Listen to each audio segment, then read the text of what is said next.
A silver spoon clinks against the rim of a bone china cup in a candlelit London parlor. The year is 1752. Elegant ladies in silk dresses lift delicate porcelain to their lips, savoring a new, addictive luxury that hides a dark origin. In this quiet room, the white crystals dissolve into amber tea, a silent ritual of the elite. But thousands of miles away, the atmosphere is a violent contrast. The golden sun of the Caribbean beats down on a different world. Here, the air is thick with the scent of humid earth and the metallic tang of sweat. A massive machete swings through the air, biting into a thick stalk of sugarcane with a rhythmic thud. The transition from luxury to labor is immediate and brutal. Cuffy grips the worn wooden handle of his blade as the first light of dawn touches the fields of Barbados. His muscles ache with a deep, permanent exhaustion that no amount of sleep can ever truly heal. The sharp serrated leaves of the cane plant slice into his bare skin, leaving thin red lines that sting in the salty air. He moves with a mechanical precision, one of thousands of human cogs in a massive profit machine. Around him, the tall stalks stand like a green wall, trapping the heat until the ground feels like a furnace. Every swing is a gamble against time and the watchful eye of the overseer on horseback. In this moment, he is not a man, but a calculated expense. Beyond the individual fields, the sugar industry is the beating heart of a global economic empire. In the middle of the 18th century, sugar is more valuable than any other commodity, earning the name white gold. It accounts for nearly 15% of the entire British economy, a staggering sum that fuels the rise of banks and navies. The Caribbean islands are transformed into the most profitable pieces of land on the planet, dedicated to a single, relentless purpose.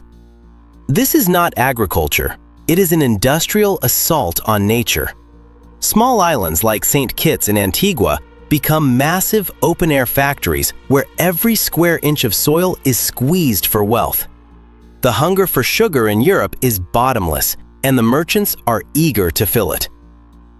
Europe is gripped by a sweet madness that rewires the habits of every social class. What began as a rare medicine for kings has become a daily necessity for the common worker.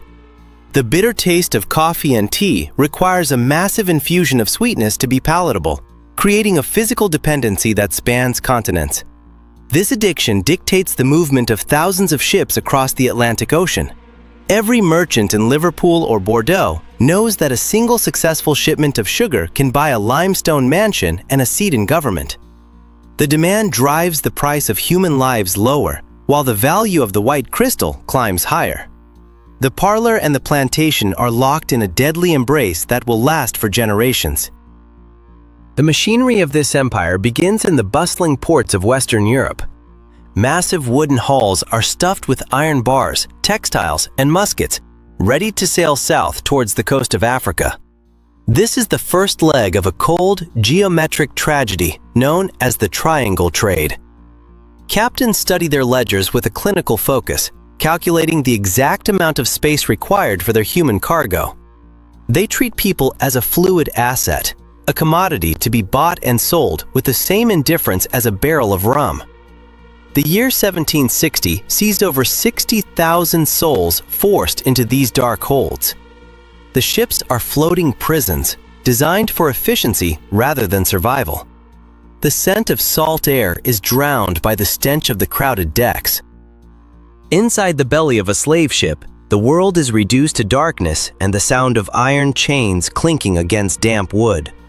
A young man named Olaudah lies pressed against another body, his lungs burning from the lack of fresh air. The ship groans as it tosses on the massive Atlantic swells, a wooden cage moving across a vast, uncaring blue.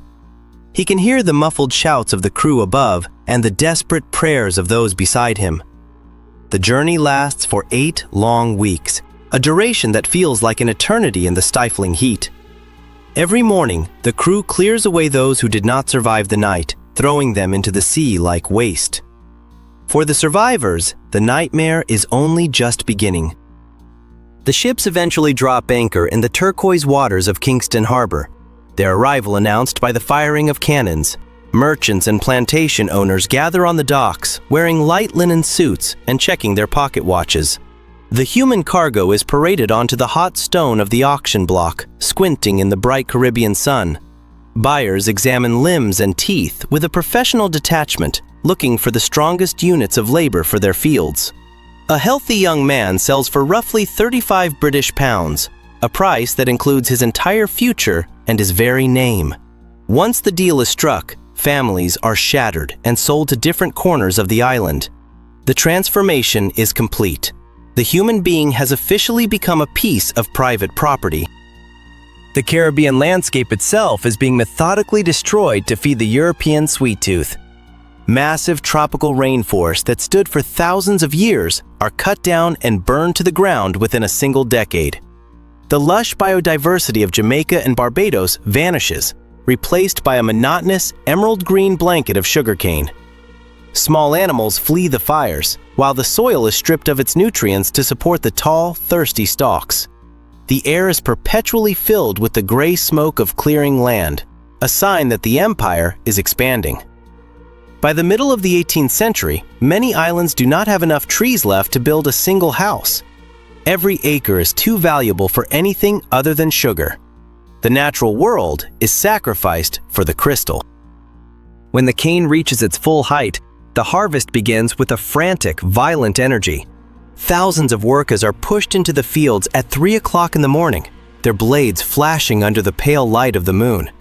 Sugarcane leaves are as sharp as razors, and by noon, the harvesters are covered in 1,000 tiny stinging cuts. The tropical sun is a heavy weight on their backs, pushing temperatures well over 90 degrees Fahrenheit.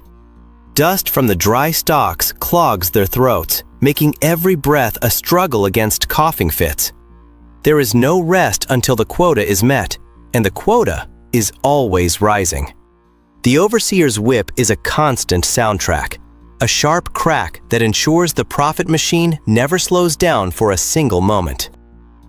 The harvested cane is rushed to the refinery, where a different kind of horror awaits in the crushing mills. Massive stone rollers or iron gears are turned by wind, water, or weary cattle, creating a deafening roar. Workers must feed the heavy stalks into the rollers by hand, a task that requires terrifying focus. If a finger is caught in the gears, the entire arm is pulled in and crushed to a pulp within seconds. Every mill keeps a sharp hatchet nearby to amputate limbs before the body is dragged into the machine. The scent of sweet juice is mixed with the metallic smell of blood and the smoke of wood-fired furnaces. The refinery never stops. It consumes wood and bone with an equal, terrible hunger for sugar. The sugar plantation is the world's first true industrial factory, a system of perfect cold synchronization. Everything is measured by the clock, from the boiling time of the syrup to the hours of human labor. Managers treat the fields like a spreadsheet, calculating the exact amount of food required to keep a worker alive just long enough to produce a profit. The math of the sugar empire is chillingly simple and utterly heartless. It is often cheaper for a planter to work a man to death in 7 years and buy a replacement than to provide adequate rest. This disposable labor model allows the Caribbean to produce wealth on a scale that Europe has never seen. Human life is a minor variable in the grand equation of the white gold. The physical cost of this profit model is a demographic catastrophe. In the island of Saint-Domingue, the death rate is so high that the entire enslaved population must be replaced every 20 years. Thousands of people vanish into the soil, buried in unmarked graves near the edges of the cane fields. The life expectancy for a new arrival is often less than a decade, a brief window of suffering before the body simply gives out. Despite the constant influx of ships from Africa, the population on many islands actually shrinks because the work is so lethal. The sugar empire is a furnace that burns human fuel to produce white crystals for the tables of London and Paris. The sweetness of the product is built on a foundation of bone. This immense wealth makes the Caribbean the most contested territory on the map of the world. Great Britain and France are locked in a century of warfare, fighting over tiny islands that are more valuable than entire continents. In 1763, at the end of the 7 Years' War, the French government actually considers trading the vast territory of Canada just to keep the small sugar island of Guadeloupe. To the kings and ministers, a few thousand acres of sugarcane are worth more than millions of miles of frozen wilderness. The Caribbean is the geopolitical center of the 18th century, a place where navies collide and treaties are signed in blood. Every port is a fortress, and every ship is a potential target in the battle for sugar. In the city of Bordeaux, a merchant named Jean-Pierre sits in his mahogany-paneled office reviewing the latest arrival of sugar barrels. He has never stepped foot on a Caribbean island, and he has never seen the red scars of a whip. Yet the wealth from the plantations has built his world, from the fine wine in his cellar to the expensive education of his sons. His hands are clean, but his fortune is stained by the labor of 10,000 miles away. He represents a new class of European elite who grow rich through the abstraction of trade. To him, sugar is not a plant, but a series of numbers on a parchment. He is a silent partner in the brutality, a refined architect of the sugar machine. High on a hill overlooking the fields of Jamaica, the plantation owner lives in a mansion known as the Great House. The stone walls are thick to keep out the tropical heat, and the windows are shaded by expensive wooden shutters. From his veranda, he can watch the thousands of people working in the emerald valleys below, a view that represents total, absolute power. The sound of a silver dinner bell rings through the house, calling his family to a feast of imported beef and fine French claret. Below him, the sound of the overseer's whip provides a rhythmic reminder of the violence required to maintain this luxury. The distance between the porch and the field is small in miles, but it is an unbridgeable chasm of human experience. But the sugar machine is never as stable as it appears from the Great House veranda. Deep in the rugged mountains of the interior, small groups of escaped workers, known as Maroons, build a different kind of society. They live in secret villages hidden by the dense jungle, watching the fires of the plantations from the safety of the heights. These rebels launch nighttime raids to steal supplies and liberate others, turning the terrain of the island into a weapon against the colonizers. They maintain their own laws and languages, a living defiance of the system that tried to turn them into property. For the plantation owners, the mountains are a constant source of paranoia, a reminder that the people they own are still capable of fighting back. The year 1791 brings a change that will shatter the sugar empire forever. News of the revolution in France reaches the docks of Saint-Domingue, carrying dangerous ideas about the rights of man and the nature of liberty. In the crowded slave quarters, people whisper about the collapse of the king's power across the sea. The tension in the air is as heavy as a coming storm, and the plantation owners grow increasingly nervous. They increase the frequency of the lash, hoping to beat the revolutionary spirit out of their workers. But the ideas have already taken root in the fertile soil of resentment.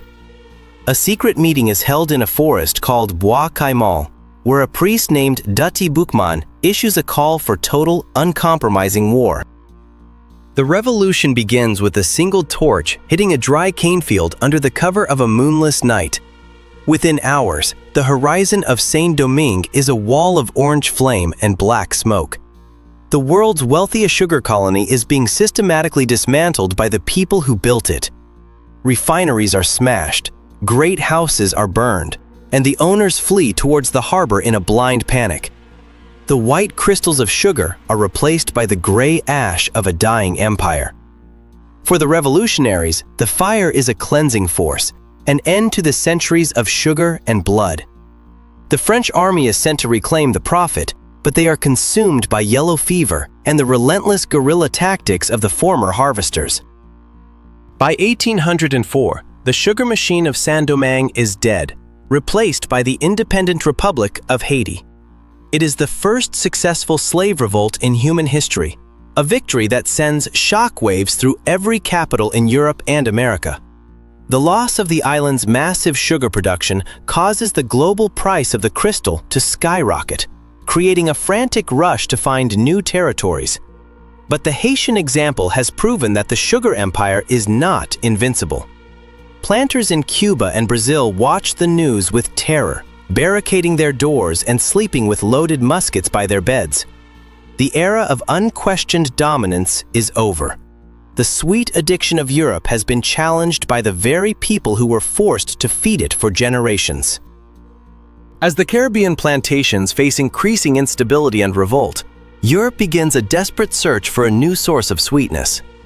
In the early 19th century, scientists discover how to extract sugar from the humble beet, a crop that can be grown in the cool soil of Germany and France. This industrial breakthrough offers a way to bypass the dangerous and expensive Atlantic trade routes. For the first time, the sugar empire is no longer tethered to the brutal labor of the Caribbean islands. Factories begin to rise in the European countryside, processing beets with the same mechanical efficiency that once defined the colonial mill. The economic monopoly of the islands starts to crumble as a domestic alternative grows in the shadows of the old world. The moral pressure for abolition finally begins to align with the changing economic reality. In 1833, the British Parliament passes the Slavery Abolition Act, ending the legal trade across their empire. This decision is not driven solely by humanitarian concern, but by the realization that the sugar machine is no longer the most efficient way to generate wealth. The government pays £20 million in compensation, not to the workers, but to the plantation owners for the loss of their property. It is a staggering sum that represents 40% of the national budget. The sugar empire does not die because of a change of heart, but because the machinery of profit has found a new, less violent way to operate in the modern industrial age. Today, the Caribbean islands are scattered with the stone skeletons of the sugar empire. Overgrown windmills and rusted iron rollers stand in the middle of quiet fields, haunting reminders of a time when this land was a furnace of human labor. The soil on many islands remains depleted, a permanent scar from the centuries of monoculture and ecological destruction. The families of the merchants in Bordeaux and Liverpool still hold the wealth that was built on the backs of the harvesters, while the descendants of the workers still navigate the legacy of a system that tried to erase their humanity. The geography of the modern world was shaped by the hunger for a white crystal that the world now takes for granted. As we stir a silver spoon into a cup of tea today, the sound is a quiet echo of the 1750s London parlor. The sugar dissolves instantly, a white ghost that carries the weight of millions of lives and the history of an entire ocean. We live in a world of abundance, built on a foundation of scarcity and violence. The irony of the word sweet is that it was purchased with the most bitter experience imaginable. The sugar empire proved that humanity could transform an entire region into a profit machine, but it also proved that the machine could be broken by the power of the human spirit. Every crystal is a silent witness to the cost of our most addictive and dangerous historical desire.